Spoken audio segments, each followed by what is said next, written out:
Facebook ကောက်ကိုယာယီပိတ်နည်း Okay ဟုတ်ပြီဒါဆိုမိတ်ဆွေတို့ရဲ့ Facebook ကောက်လေးထဲဝင်လိုက်ပါ Facebook ကောက်ထဲရောက်ပြီဆိုရင်ကိုယ့်ရဲ့ profile လေးတစ်ချိန်နိုင်လိုက်ပါ profile လေးရောက်ပြီဆိုရင်ဒီမှာ setting လေးထပ်မံပြီးတော့နိုင်လိုက်ပါပေါ့နော် setting လေးရောက်ပြီဆိုရင်ဒီမှာ Simu and ကောက်စင်တာလေးတစ်ချိန်နိုင်ပေးပါဟုတ်ပြီဒါဆိုရင်ပေါ့နော်ဒီမှာပေါ့နော် personal detail ဆိုတာဟာလေးတစ်ချိန်နိုင်ပေးပါပေါ့နော်ဒီနေရာလေးပေါ့နော်ဒါလေးတစ်ချိန်နိုင်ပေးပါဒါဆိုကိုယ့်ရဲ့ကောက်တစ်ချိန်နိုင်ပေးပါပေါ့နော်ကောက် ownership ပေါ့နော်ကောက် ownership ဆိုတာဟာလေးတစ်ချိန်နိုင်ပေးပါဒီနေရာလေးပေါ့နော်ပြီးပြီဆိုရင်ပေါ့နော်ဒီနေရာမှာကျွန်တော်တို့ပေါ့နော် dear depiction ဆိုတာဟာလေးတစ်ချိန်နိုင်ပေးပါပေါ့နော်ဒီစာတန်းလေးကိုနိုင်ပြီးပြီဆိုရင်ကိုယ့်ရဲ့ကောက်ဝယ်ထပ်နိုင်ပါပေါ့နော်ဒီနေရာမှာကျွန်တော်တို့ပေါ့နော်ဒါ delete account ဆိုတဲ့ဟာလေးကိုယူပေးပါပေါ့နော်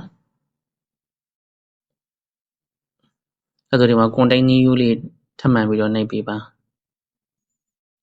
ဒီမှာပြီးပြီဆိုရင်အောက်မှာပေါ့နော် content new ထပ်မံပြီးတော့နှိပ်ပေးပါပေါ့နော်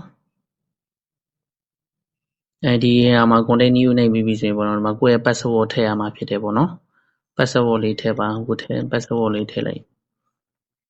password ထည့်ပြီးတော့ဒီမှာ content new လေးထပ်မံပြီးတော့နှိပ်ပေးပါဒါဆိုပေါ့နော်ကိုယ့်ရဲ့ account ယာယီပိတ်တာဖြစ်ပါတယ်ခင်ဗျအားလုံးပဲမင်္ဂလာပါစေပြကြပါစေလေးလုပ်ကြည့်ပါ